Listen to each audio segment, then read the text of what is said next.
का स्वागत है यहाँ पर इस नए वीडियो में। दोस्तों यहाँ पर राजस्थान बोर्ड के सामाजिक विज्ञान का एसएसटी का 10th का बोर्ड पूरा पेपर है बोर्ड का, वो आपके मिल चुका है। पूरा असल पेपर है, कुछ भी चेंजेस नहीं होने वाले हैं। इस बार का पेपर कंप्लीटली 100% है, बिल्कुल ट्रस्ट कर सकते हो, कुछ भी चेंजेस नहीं होगा। 25 का पेपर है, सोशल साइंस 3 घंटे का समय रहेगा, 80 नंबर का पेपर होगा, बिल्कुल टेंशन नहीं है, पूरा पेपर मिलेगा। बड़े क्वेश्चन तो कहीं जाने वाले है नहीं। तो अभी चैनल को सब्सक्राइब कर लीजिए। तो वीडियो को शुरू करते हैं नेक्स्ट देर के। आपने चैनल को सब्सक्राइब कर लिया होगा, लाइक कर नहीं किया तो सब्सक्राइब कर दो। चलिए को शुरू करते हैं। सबसे पहले यहाँ पे कुछ दिशा निर्देश क्या दिए हुए हैं। यहाँ पर देख पा रहे हो, दिशा निर्देश आपके सामने हैं। परीक्षार्थियों के लिए दिशा निर्देश है वो यहाँ पे दिए हुए हैं कि अपना नामक है वो अनिवार्य लिखना है। आप लोगों को रोल नंबर जो है वो क्वेश्चन पेपर पर लिखना है। फिर है ऑल प्रश्न यानी सभी प्रश्न हल करने अनिवार्य है और प्रत्येक प्रश्न का जो उत्तर है वो आपको उत्तर पुस्तिका में ही लिखना है। आप पूछोगे सर मेप का कुछ नहीं दिया, तो मेप का भी दिया, मेप का नहीं दिया, मेप का भी दिया है, मेप कहाँ पे भरना है। तो जिन प्रश्नों में आंतरिक खंड है उन सभी के उत्तर आपको एक साथ लिखने। आंतरिक खंड मतलब जैसे एक क्वेश्चन नंबर 20 है, उसमें दिया हुआ है कि 1 नंबर लगा के, फिर उसमें 2 नंबर लगा के और फिर उसमें 3 नंबर लगा के, तो ये तीनों क्वेश्चन आपको 20 के अंदर लिखने हैं, उसको एक साथ लिखना है, ठीक है। और प्रश्न पत्र के हिंदी व अंग्रेजी रूपांतरण में किसी प्रकार की त्रुटि हो, विरोधाभास हो, तो हिंदी भाषा को ही सही माना जाएगा, ना कि इंग्लिश हो, ठीक है। तो ये एक है। अच्छा, और प्रश्न पत्र का उत्तर लिखने से पूर्व प्रश्न पत्र का क्रमांक आपको लिखना है। अगर आपने क्रमांक नहीं लिखा तो बोर्ड में आपको नंबर नहीं दिए जाएंगे, ठीक है। आगे देखते हैं प्रश्न पत्र जो संख्या 23 है, प्रश्न संख्या वो मानचित्र से संबंधित है, उसके 4 नंबर उसके अलग है, उसके लिए आपको मानचित्र इसके अंदर ही दिया होगा।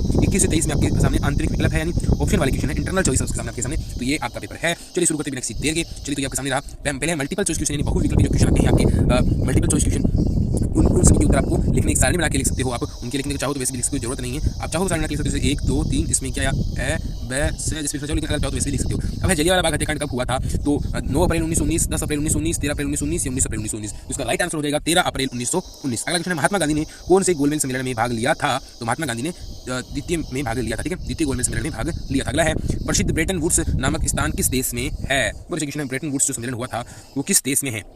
ब्रेटन वुड्स से शायद इंग्लैंड में होना चाहिए, कभी कंफर्म नहीं कर पा रहा हूँ, इंग्लैंड अमेरिका में से एक में होगा। फिर आगे चलते हैं अपन क्वेश्चन। अगला क्वेश्चन पूछा है कि इनमें से किसी एक नए युग का पहला प्रतीक कहा जा सकता है, कपास, ऊन, रेशम या जूट। तो उसका आंसर हो जाएगा कपास, कॉटन इंडस्ट्री सबसे नए युग का कहा जा सकता है। उसके अलावा पटसन व पटसन निर्मित सामान का सबसे बड़ा जो उत्पादक देश है वो कौन सा है।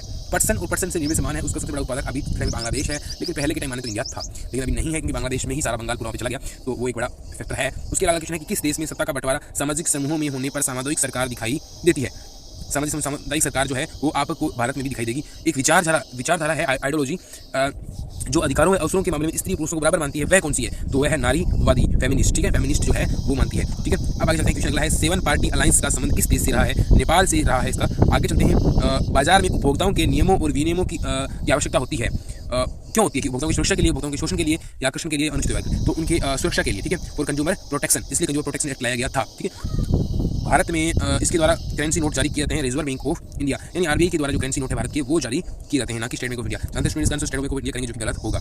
कौन सा प्रगलन उद्योग भारत में दूसरा सर्वाधिक महत्वपूर्ण धातु शोधन उद्योग है, लोहा, अशोक, तांबा, सीसा, प्रगलन, तो आप इसका आंसर होगा धातु शोधन भारत का सबसे दूसरा बड़ा है, तांबा प्रगलन उद्योग है, यानी कॉपर स्मेल्टिंग है वो उद्योग जो इंडस्ट्री है वो सबसे पॉपुलर में अभी सेकंड अगर पूछी जाए imported melting industries in second most important, तो उसमें हो जाएगा आपके कॉपर स्मेल्टिंग, ठीक है। अगला क्वेश्चन है इनमें से कौन सी कंपनी एक से अधिक देशों में उत्पादन पर नियंत्रण और स्वामित्व रखती है, in the following companies control और owners production is more than one country. तो इसका आंसर होगा स्थानीय कंपनी, तो नहीं, स्थानीय कंपनी स्थानीय स्तर पर होती है, जिले तक की सरकारी कंपनी सरकार की होती है, राष्ट्रीय कंपनी तो राष्ट्र में होती है, बहुराष्ट्रीय कंपनी यानी मल्टीनेशनल कंपनी जो होती है वो ओनर्स प्रोडक्शन करती है मोर देन वन कंट्री, ठीक है।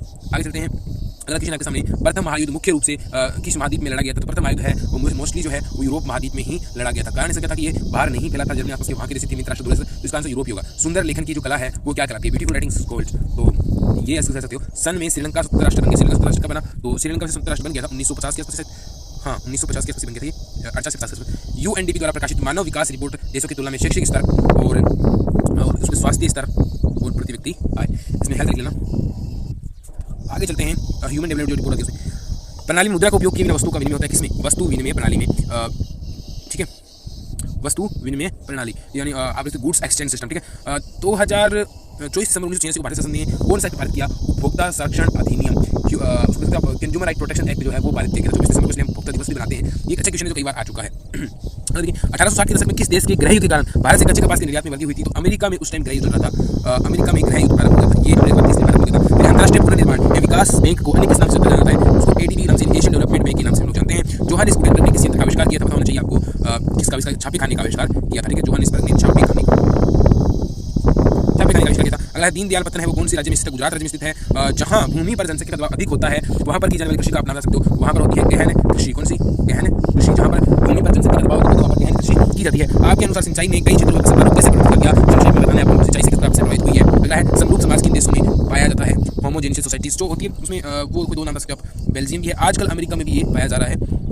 सामाजिक विभाजन अधिकांशतः किस पर आधारित होता है? सोशल डिजीज मोस्टली अब जाति आधारित हो सकता है, जाति और वर्ग आधारित या जो है वर्ण व्यवस्था पर आधारित होता है। बोलीविया के जलयुद्ध के नेतृत्व किस संस्था ने किया था? प्राथमिक क्षेत्र की सेकंड सेक्टर के लिए जो है प्राइमरी सेक्टर होता है, जो सेकेंडरी सेक्टर के लिए जो माल उपलब्ध कराता है, और जैसे कि कृषि हो गया, वो भी छोटे मोटे जो काम हो गए वो सारे, ठीक है, वो इसमें आएंगे, पशुपालन वगैरह। ग्रामीण क्षेत्र में असंगठित क्षेत्र के श्रमिकों का सिलेक्शन कैसे हो सकता है? उदाहरण दे सकते हो, असंगठित यानी संगठित ना रहे, ठीक है, unorganised sector workers in protected and rural area, तो उसमें क्या होता है, उनको एक संस्था द्वारा करना चाहिए संगठित, और क्या करते हैं उसमें बताना। एक भूमिहीन ग्रामीण मजदूर के विकास के लक्ष्यों का उल्लेख कीजिए, आप कर सकते हो। आगे जाते बड़े क्वेश्चन जो कि वियना संधि की दो विशेषता बता सकते हो। बाजार में श्रम की बहुतायत से मजदूरों की जिंदगी किस प्रकार प्रभावित हुई है, उस पर बता सकते हो आप लोग, ठीक है। अगला है कृत्रिम दहन कृषि क्या है? कृत्रिम दहन कृषि क्या है? स्लैश एनवायरमेंट, यानी जैसे कि एक बड़ा सारा खेत है, पूर्व भारत के पूर्वांचल पूर्व का जो एरिया है जिसमें साथ रहने वाले मेघालय वो स्टेट है, वहाँ पर जो सेवन सिस्टर्स वाला जो एरिया है वहाँ पर और कुछ थोड़ी जगह यानी आदिवासी क्षेत्र में प्रचलित है। जैसे यहाँ पर पेड़ पौधों को जलाया जाता है, फिर यहाँ पर कृषि करेंगे, फिर कृषि करने के बाद इस जमीन को जलाकर राख से छोड़ देंगे, फिर अगली जगह कर लेंगे, फिर 2-3 बार ऐसे करेंगे, फिर वापस इस जगह लेंगे। तो ऐसे पेड़ों को जलाते हैं, लेकिन जमीन बहुत होती है, इसलिए जमीन उपजाऊ हो जाती है। वन्य जीवों की सूखे जातियों पर टिप्पणी करनी है। फिर समय की मांग है कि हम अपने जल संसाधनों का संरक्षण और प्रबंधन करें। स्पष्ट कीजिए क्यों जरूरी है जल का संरक्षण? क्योंकि जल अभी उपलब्ध है नहीं। एक तो संरक्षण यानी एक तो कंजर्व, एक तो मैनेज कैसे करें उसको? मैनेज करने के लिए सिस्टम सारे होने चाहिए, किस तरीके से मैनेज करना है, किसको कितना वाटर सप्लाई होना चाहिए, उस तरीके से। रेल परिवहन की अपेक्षा सड़क परिवहन की बढ़ती महत्ता को दो कारण सकते हो। एक तो है समय की मांग, एक है खुद की लोगों की पूंजी जमा होगी, जिसकी वजह से कार्य वगैरह जमा होगी। राजनीतिक दल के दो कार्य: शासन में भागीदारी कर सकता है, विपक्ष का रोल निभा सकता है, देश के मुद्दों को आगे बढ़ाता है, ठीक है, हित पूरे करता है अपने भी। आप लोकतंत्र को उत्तरदायी जिम्मेदार वैसा से मानते हैं, ऐसा क्यों है, आप क्यों मानते हो, संक्षेप में आप लोगों को बताना। अगला है लोकतंत्र को पुनर्स्थापित करने के लिए इसमें जोड़ने के कोई बिंदु बता सकते हो आप लोग। नवीकरणीय और गैर नवीकरणीय संसाधनों को परिभाषित कीजिए, यानी आप बता सकते हो रिन्यूएबल और नवीकरणीय होते हैं जो दोबारा बन सकते हैं, गैर नवीकरणीय तो जैसे नवीकरणीय हो गए सौर ऊर्जा, पवन ऊर्जा की चीजें, और ये होते हैं जैसे कि कोयला वगैरह, ठीक है। सार्वजनिक और निजी क्षेत्र बता सकते हो, सार्वजनिक क्षेत्र जिन पर सरकार का कंट्रोल होता है और न सिर्फ सरकार के पास होती है। प्राइवेट सेक्टर होते हैं जिनमें मोस्टली ऑफ कंपनीज जो है प्राइवेट सेक्टर कंट्रोल होता है, गवर्नमेंट सेक्टर उसमें कंट्रोल नहीं होता है। उनका जो प्राथमिक लक्ष्य होता है वो तो पैसा कमाना, तो वो मेनली उनका कार्य होता है पैसे कमाने के लिए। गवर्नमेंट सेक्टर पैसे नहीं होता है, सभी बैलेंस करके चलनी पड़ती है। आगे बैंकों की ऋण संबंधी गतिविधियों की संक्षिप्त व्याख्या कर सकते हो। Briefly explain lending activities of banks, ठीक है, उसके बारे में बताना है आप लोगों को। भारत में उपभोक्ता आंदोलन को बढ़ावा बनाने के लिए दो कारकों का वर्णन कर सकते हो। एक तो है ISI मार्का वगैरह जो होते हैं वो हो सकते हैं, एक्सप्लोटेशन ना हो उसका, मतलब उपभोक्ता का, कंज्यूमर का। आगे चलते हैं, इटली के एकीकरण का संक्षिप्त वर्णन करना है, बहुत बार आप लोग पढ़ चुके, बहुत इजी क्वेश्चन है, आएगा बोर्ड जमीन में। यदि आपको संसाधन योजन करना है तो आप कौन कौन से सोपानों का प्रयोग करेंगे? भारत में महिलाओं को राजनीति में प्रतिनिधित्व देने की स्थिति पर अपने विचार व्यक्त कीजिए।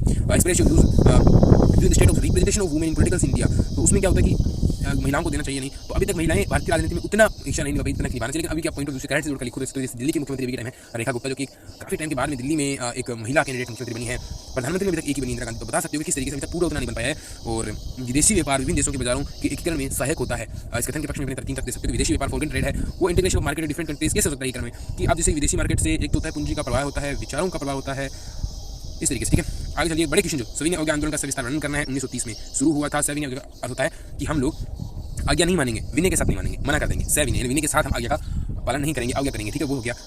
वैसे तो 12 मार्च 1930 से दांडी यात्रा शुरू हुई थी, लेकिन 6 अप्रैल को वो दांडी यात्रा तोड़ी गई। उसके बाद से ये जो है वो आपकी मतलब सविनय का शुरू हुआ। 2 चरण है इसके, बंद हो गया 1932 के आसपास। गांधी जी चले गए थे, मैं ना बोल रहा हूँ, गांधी जी चले गए थे गवर्नमेंट में भाग लेने के लिए। उस राष्ट्रवाद का विचार भारतीय लोक कथाओं को पुनर्जीवित करने के आंदोलन से मजबूत हुआ। कथन के प्रश्न अपनी तर्क देने हैं। संघवाद का अर्थ संघीय व्यवस्था के गठन के तरीके को उदाहरण समझा सकते हो। भारत में संघीय व्यवस्था, इन दोनों को समझाने क्वेश्चन को भी। फेडरलिज्म होता है एक्चुअली, फेडरलिज्म या फेडरल सिस्टम क्या होता है कि जैसे कि जहाँ पर स्टेट्स को ज़्यादा राइट्स मिले, ठीक है, वो होते हैं संघवाद। कनाडा एक संघवाद है, अमेरिका संघवाद। फेडरलिज्म का उदाहरण अमेरिका हो सकता है। केंद्र को सत्ता होती है। भारत में संघीय व्यवस्था के शक्ति वितरण की सूचियों को सूचियां कौन कौन सी है? एक तो है संघ सूची, एक होती है राज्य सूची और एक होती है समवर्ती सूची, यानी इससे दोनों कानून बना सकते हैं। इस तरीके से सूचियां हैं और ये है आपका पेपर है पूरा पूरा। अब आपके मानचित्र में आपको कुछ ये में कुदरेम कहाँ पर है? कर्नाटक। कहाँ पर है? कर्नाटक। रत्नागिरी कहाँ पर है? महाराष्ट्र। कहाँ पर है? महाराष्ट्र। चित्रदुर्ग और गोवा। गोवा सिंहभूम, ये गोवा उड़ीसा में है शायद। चित्रदुर्ग है, बेलाडीला चित्रदुर्ग, ये कर्नाटक में ही है। बल्लारी चिकनमंगलूर कर्नाटक में है। बेलाडीला जो है वो आपकी छत्तीसगढ़ में है। मयूरभंज है जो ये आपके कर्नाटक में है। लोहा ऐसे खाने हैं सारी ये, ठीक है, लोहा ऐसे खाने जिनको अंकित करना है आप लोग अंकित कर सकते हो मानचित्र में। चलो ये था आपके पूरा एग्जाम जो कि आपके सामने है और पूरे में से पूरे 100% नंबर लेकर आने हैं।